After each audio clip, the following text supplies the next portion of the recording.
Welcome back to the My Pro Golfer channel. Tonight, we're going to take you through two new things that I'm working on in my game that are going to significantly help you and your game as we focus on this week's Take Me to the Tour.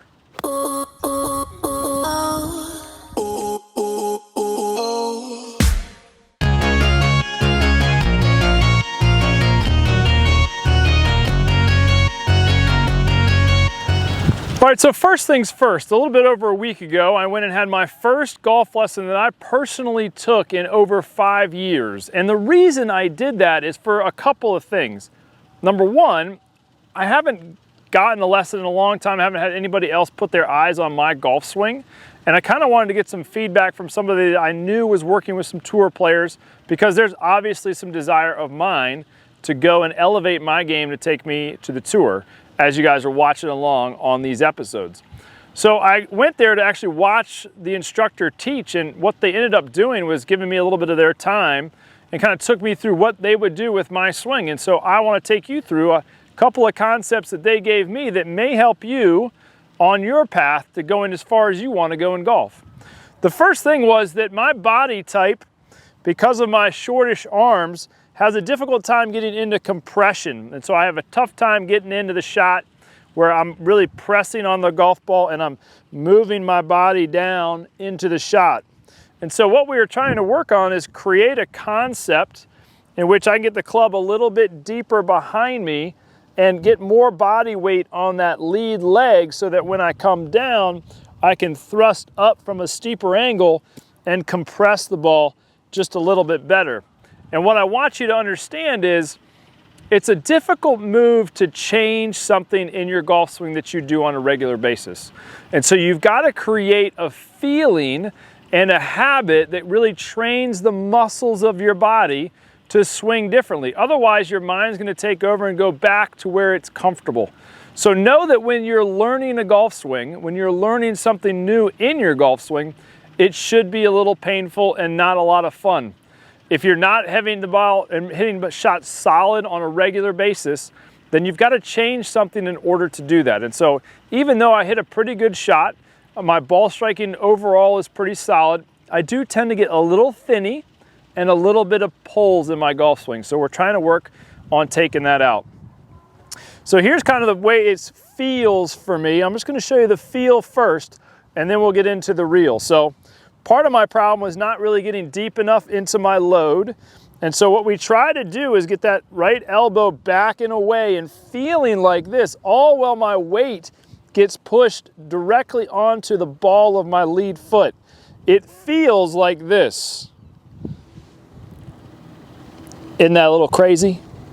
So like we were saying, change is difficult. I was just recently watching Rory McIlroy on an Instagram, and he talked about he was noticing with his instructor that his right hand had gotten really underneath and he was starting to hit too many pulls and little draws. And so he was changing that to get his hand more on top of the golf swing. And in doing so, it affected him so much that he wasn't really comfortable with that change for about 2 months.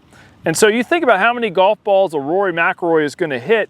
It's going to be a substantial amount of change to be able to get comfortable on those positions where we're going to be striking and compressing the golf ball well without thinking about it. And that's the key to building a habit. So let's take ourselves through my change here. So we're going to get the body weight just a little bit closer for this particular move for me. We're going to feel like our body is going down into the shot and the club's going to get stuck behind me as if my arm is across my body and my elbows behind. It's a lot of change, and then as I come through the shot, my left leg is going to extend up and I'm going to brush through the turf, getting that body to stay more connected to the turf so that I can compress the ball more often. All right, so now that you've seen what it's supposed to feel like, let's see what it actually looks like when we put it into motion and see if we can get a good ball contact against the turf. We're going to go through the process here. It's going to take some time. When you're making change, you want to be really cognizant of the positions and making sure you go through the checklist. It's going to be difficult to play well right away. You're going to want to work through the process, get yourself more and more comfortable with what you're doing. Let's go ahead and put one out there and just see where we're at.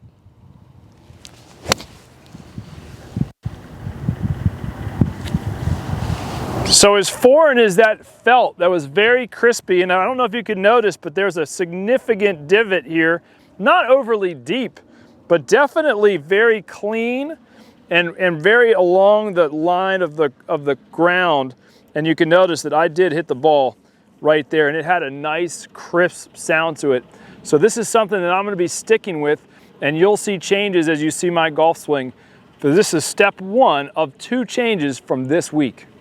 Hey, thanks for watching today's episode. Here at My Pro Golfer, you know we like to keep things simple. And today, I've got a special gift for you to help you never miss a 5-foot putt again. Click the link below and download today.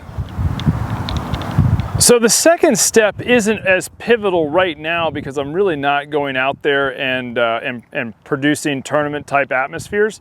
But one thing I did want to hear about and learn about is my wedge game. And so you'll see here in my wedges for what I play a 52, 56, and 60 from TaylorMade. It's a milled grind 3, and my bounces are 08, 12, and 09. And so, if you look at the build of them, they've got a little bit of a tight leading edge, and so I love them for sure all the times that I've played them. But down here with this tighter turf, they tend to dig a little bit for me. So I either need to adjust slightly how I'm playing the shot, and I've got a pretty good short game, or I need to get fit for some different style wedges. And so I did go and it took a time with Titleist and got them to do a little wedge fitting for me. And we learned that probably be better off for me in the turf conditions in Florida to play a wedge that's got less bounce, or work on utilizing less opening of the club and allowing the bounce to do a little bit more work. We've just opened this phenomenal chipping facility, short game facility. You can hit up to 70 or 80 yard shots into this green with this amazing Augusta-like bunker. And so I'm going to take you through a few things that I've changed just a little bit to make my wedge game play just that much better. So one of the things that the tour players do, if you'll notice, they always come out and do practice rounds and simulate shots that they're going to hit on the golf course. Here I'm on a particularly thin lie on a really tight new turf, so it's pretty firm out here. And I'm just trying to figure out how to utilize more of the bounce in my club instead of trying to really pinch it and come down on it and get that Bermuda grass to grab. So I'm trying to shallow it out. So one of the things I'm doing is just playing the ball position a little bit more forward in my stance and feeling like I'm brushing the turf more. I'm going to try to get more of a sound like that instead of a hit and grab like that. You see how the 2 different turf interactions happened. And so I'm going to just try to hit a little bit of a pitchy shot here, just more in front of my stance, more of a brush, letting the ball lift off the club and land softly on the green. Let's see if we can give it a little swing here. Way quieter, way lighter, really, really close to the turf.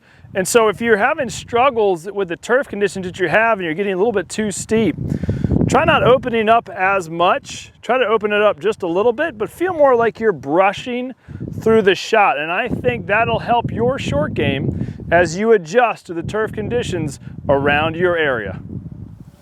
Hey, just want to remind you to not forget on getting your free gift below on how to never miss a 5-foot putt. I want to thank you all for coming out and watching the Take Me to the Tour episode tonight. And I want you to know how much it means to me for you to kind of pay attention to my journey and what I'm doing in this golf space, trying to get as good as I can in the next few years to play professional golf again. It's been a number of years since I've competed on a professional tour. So my goal moving forward is to take you along with me and see if I can teach you a thing or two as I struggle through the changes that I need to make to get my stroke average from 74 at the beginning of the season all the way down to 72 this year, and then 2 more strokes from that before we have a legitimate chance of going out on a professional tour. Guys, I want you to like, I want you to subscribe, I want you to follow along and comment below. Let's go as far as we can together in this crazy game of golf. We'll see you next Thursday at 6 o'clock.